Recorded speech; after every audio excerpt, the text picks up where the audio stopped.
சனி பிரதோஷம் என்றால் என்ன? மனித வாழ்க்கையில் துன்பங்கள் வருவது இயல்பு. ஆனால் சில துன்பங்கள் முடிவே இல்லாதபடி தோன்றும். கடன், நோய், மனவேதனை, குடும்பப் பிரச்சனைகள் இவற்றை தீர்க்க இந்திய ஆன்மீக மரபில் ஒரு அதிசய வழிபாடு உள்ளது. அதுதான் சனிப் பிரதோஷம். பிரதோஷம் என்பது சிவபெருமானுக்கான மிக சக்திவாய்ந்த நேரம். சூரியன் அஸ்தமிக்கும் முன் வரும் இந்த நேரத்தில் சிவபெருமான் தனது பக்தர்களுக்கு அருள் பொழிகிறார். சனிக்கிழமையில் வரும் பிரதோஷம் மிகவும் விசேஷமானது. இது கர்ம பாவங்களை குறைக்கும் நேரம் என்று நம்பப்படுகிறது. பிரதோஷத்தின் புராணக் கதை. பிரதோஷத்தின் சக்தி பற்றி புராணங்களில் ஒரு அதிசய கதை உள்ளது. தேவர்கள் மற்றும் அசுரர்கள் அமிர்தத்தை பெற கடலை கடைத்தபோது முதலில் வெளியே வந்தது ஆலகால விஷம். அந்த விஷம் உலகையே அழிக்கக்கூடியது. அப்போது உலகை காப்பாற்ற சிவபெருமான் அந்த விஷத்தை குடித்தார். அந்த நேரம் பிரதோஷ காலம். சனிப்பிரதோஷத்தின் சிறப்பு.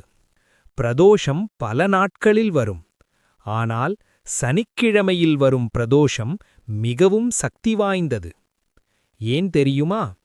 சனிக்கிரகம் கர்ம பலன்களை வழங்கும் கிரகம். சனிப்பிரதோஷத்தில் சிவபெருமானை வழிபட்டால் சனிதோஷம் குறையும் என்று சாஸ்திரங்கள் கூறுகின்றன. துன்பம் நிறைந்த மனிதன். ஒரு கிராமத்தில் அருண் என்ற மனிதன் வாழ்ந்தான். அவன் வாழ்க்கை முழுவதும் பிரச்சனைகள். கடன், வேலை இழப்பு, குடும்பச் சண்டைகள். அவன் வாழ்க்கையில் நம்பிக்கை அல்மோஸ்ட் இல்லாமல் போனது. திருப்புமுனை. ஒரு நாள் அவன் ஒரு முதிய சந்நியாசியை சந்தித்தான். அந்த சந்நியாசி சொன்னார், சனிப்பிரதோஷத்தில் சிவபெருமானை வழிபடு, உன் வாழ்க்கை மாறும். பிரதோஷ வழிபாடு எப்படி செய்ய வேண்டும்? சனிப்பிரதோஷத்தில் செய்ய வேண்டிய வழிபாடு மிகவும் எளிமையானது. மாலை 4:30 முதல் 6 மணி வரை சிவன் கோவிலுக்கு செல்ல வேண்டும். நந்தி முன் 3 முறை சுற்றி வர வேண்டும். அருணின் மாற்றம். அருண் தொடர்ந்து 11 சனிப்பிரதோஷம் வழிபட்டான். மெல்ல மெல்ல அவன் வாழ்க்கையில் மாற்றம் ஆரம்பித்தது. வேலை கிடைத்தது. சிவபெருமானின் அருள். சிவபெருமான் கருணையின் வடிவம். அவரை உண்மையான மனதுடன் வேண்டினால் அவர் நிச்சயம் அருள் புரிவார். பிரதோஷத்தின் ரகசியம். இந்த நேரம் ஆன்மீக சக்தி அதிகமாக இருக்கும் நேரம். இந்த நேரத்தில் செய்யப்படும் பிரார்த்தனை மிகவும் சக்தி வாய்ந்தது.